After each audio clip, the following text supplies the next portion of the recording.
day, everyone. Imagine this. Something as small as mosquito bite can cause a serious, even life-threatening disease. Today, we will be discussing dengue fever, a common but dangerous viral infection, especially in tropical countries like the Philippines. Dengue fever is a mosquito borne viral disease that can range from mild flu like symptoms to severe and life threatening complication.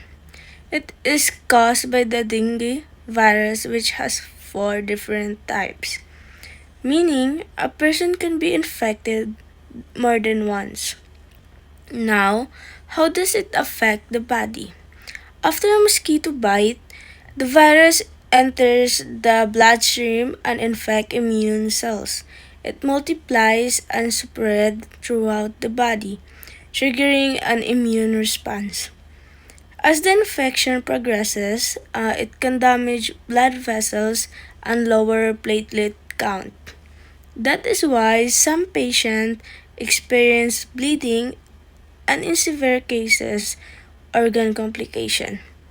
Because of the process, early detection and proper management are very important in preventing severe dengue.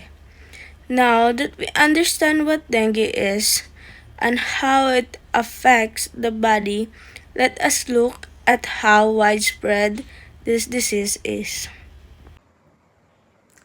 Dengue is caused by the dengue virus, which is carried and transmitted by infected female Aedes aegypti mosquitoes. There are four known serotypes of dengue virus, namely DENV1, DENV2, DENV3, and DENV4. This means that even if a person has already recovered from a dengue once, they can still become infected again by another serotype.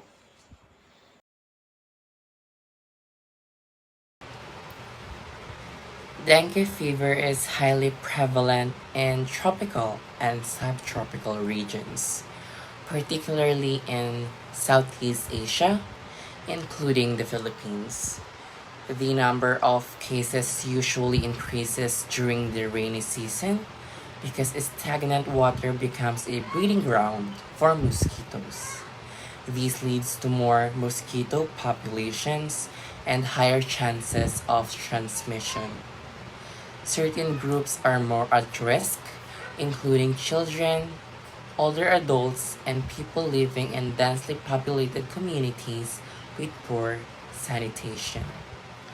Areas with improper water disposal and standing water are especially vulnerable due to its frequent outbreaks and increasing number of cases each year. Dengue remains a major public health concern worldwide. With that in mind, let us know and understand how dengue is transmitted and how we can prevent it. Cases of dengue usually increase during the rainy season because stagnant water becomes more common, flooded areas, uncovered containers, and poor drainage systems create ideal breeding places for mosquitoes. Because of this, outbreaks often occur in both urban and rural communities. According to public health reports, millions of dengue infections are recorded worldwide every year. In the Philippines, dengue remains one of the most commonly reported mosquito-borne diseases, particularly among school-aged children and young adults. Certain populations are more vulnerable to dengue infection.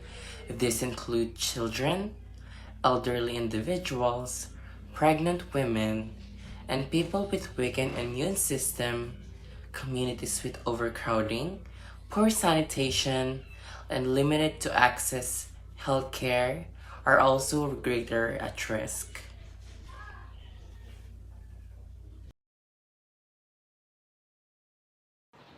Dengue is transmitted through the bite of an infected female Aedes aegypti mosquito.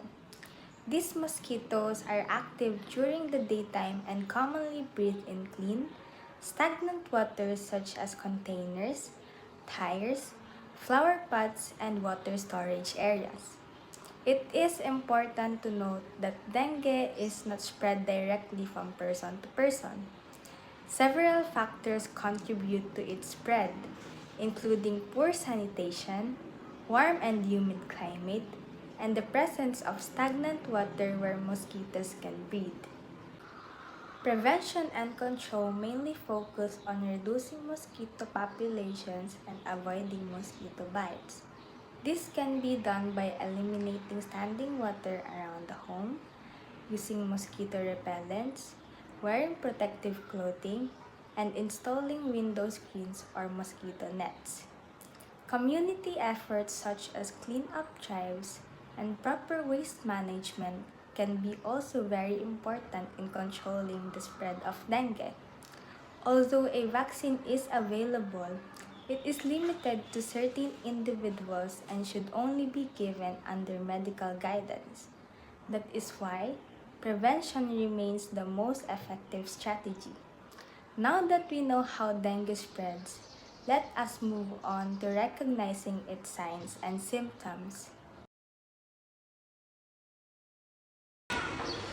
Dengue fever commonly presents with sudden high fever, severe headache, pain behind the eyes, muscle and joint pain, nausea, and skin rash.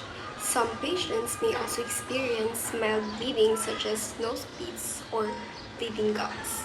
In more serious cases, dengue can progress to severe dengue, which includes heavy bleeding, plasma leakage, and organ impairment.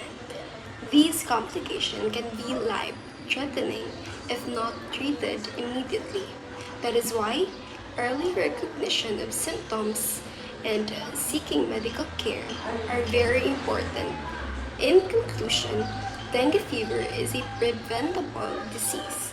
By maintaining cleanliness in our surroundings, eliminating mosquito breeding sites, and protecting ourselves from mosquito bites, we can significantly reduce its spread. Dengue is not just an individual concern, it is a community responsibility. Let us all work together to protect ourselves and our community. Thank you.